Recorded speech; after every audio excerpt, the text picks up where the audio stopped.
Now, I'd be happy to take your questions. Madam Premier, have you talked about this issue and your country's interpretation of the Salton Sea wishes to the British government, and if so, what kind of response did you get? The British government has its own issues, as you're aware, with the European Union, particularly more recently, but certainly they are aware. In fact, the last time I went to the regulatory forum in Brussels, His Excellency accompanied me on the first day of the trip, because they want to be very clear, because sometimes when people see you as a colony, they don't recognize that though we are a colony, we have an entrustment which enables the government, the Minister of Finance, to negotiate and enter into treaties. So just so that the Europeans get it right and understand the nature of the relationship, he was there the first day to underscore the fact that Bermuda has, and they weren't just hearing it from me saying that, they also heard it from him, that Bermuda has complete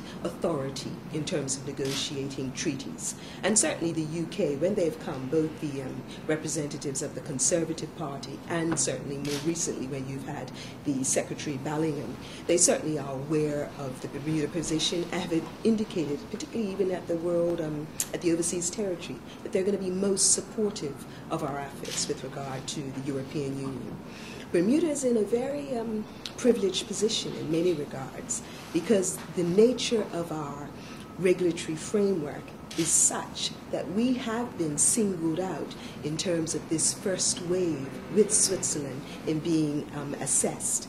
And that is certainly for, I think, some who would say we are as small as grasshoppers. We certainly have extended our reach in terms of on the international stage. Now, the point is often made to us when we talk to international company people about our interest in Europe and Salton Sea and the OECD. Don't take your eyes off these guys. They really don't care what Bermuda turns into. They would just want Bermuda out of their way. So don't take their promises and their friendships too genuinely, because who does? Even Britain who does? is in the game. Who does? I think my view is everyone looks at Bermuda with a lean and hungry look. And that's why we cannot afford to be complacent, and we certainly don't take our eyes off the ball. That's why we make sure we have representative agencies and offices so that we can go, because European sphere of influence is becoming ever more important to us. It's of strategic importance and also from a national economic interest. But certainly we know that people are very jealous of what Bermuda has and are looking, as I said, with a lean and hungry look to try and poach and encroach. And it's not just limited to Europe. This document will cause us problems in that area. What document? I think what will cause us problems is what I have been at painstakingly set out in my comments. I'm glad you elevated them to a document, though. Sir. I believe Premier Bush was quoted in King News Service article last Friday saying that he's already seeing evidence of some companies moving to Cayman slowly. Have you seen any evidence of that? I think, sir, that we often see ebbs and flows.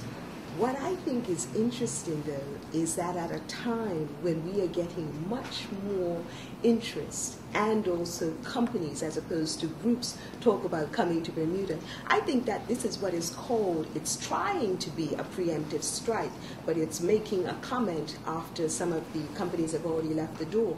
And I understand that. Because what you want to do if you're a leader is to protect your country and to protect your country's revenue. So what you do is throw some ripples into the water to try and stem the tide. And I appreciate it's always fair in love and war and politics, I guess. That's not your style.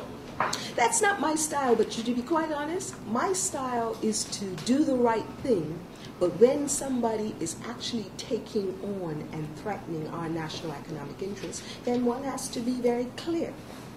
Very clear. We have always tended to be very genteel in terms of Bermuda over the years. We don't tend to besmirch other people's reputation. In fact, even as part of the OECD, as the vice chair, we are at pains to say that we've gotten this position and this acclamation, but we're going to also be looking at those other smaller territories to help them meet the standards and also to help share and represent, not just we are okay, let's pull up the ladder. That's the Bermuda approach. Look, even when there are hurricanes, we tend to go down.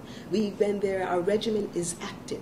Even when there was the threatened hurricane that they thought was going to shut down, came to me as in my capacity as Ministry of Finance to see if our ministry and registrar of companies could almost operate as a sort of shelter so they could continue to sustain business if everything was shut down. We Bermudian people are very charitable, and we always look to do the right thing in the mainstay. And I think, to be quite honest, we will continue to do that. But we don't mistake kindness and softness for weakness. We will protect our turf, and we will go after business with rapidity and with determined effort. Now, I've got to protect my voice for Friday. One last question? Yes. Yes. Sir. Premier, as you said, you helped the Cayman Islands in the way you just described, in your capacity as Minister of Finance, and Bermuda has helped the Cayman Islands as far as sending regiment personnel after the Hurricane Ivan. Do you feel betrayed in a way by what Mr. Bush has said? Not at all, not at all. Why would I feel betrayed? You know, the joke about the fact of the turtle who had the scorpion on his back, and then the scorpion got on his back and he said, "Are you sure you're going to let me cross without biting me?" And then he said, "No, the scorpion said, no, I'm not going to bite you." As soon as they got to the other end of the bank, the scorpion bit him. And the turtle said, "But you promised." See, never mistake what people's agendas are. I know where the Cayman Premier is. I know that he is fighting for his share of the sky. I also know at the Overseas Territory meeting last year, he had to sign a fiscal framework document. Bermuda doesn't have to do that. Bermuda's not in that category. So what you've got to do is you've got to separate the sound and the fury from the reality. Thank you. Are you more disappointed at Mr. Richards than you are Mr. Bush? Well, disappointment suggests that you have somebody in high regard, and you're disappointed at their behavior. I think as a patriot, my view is that we can disagree.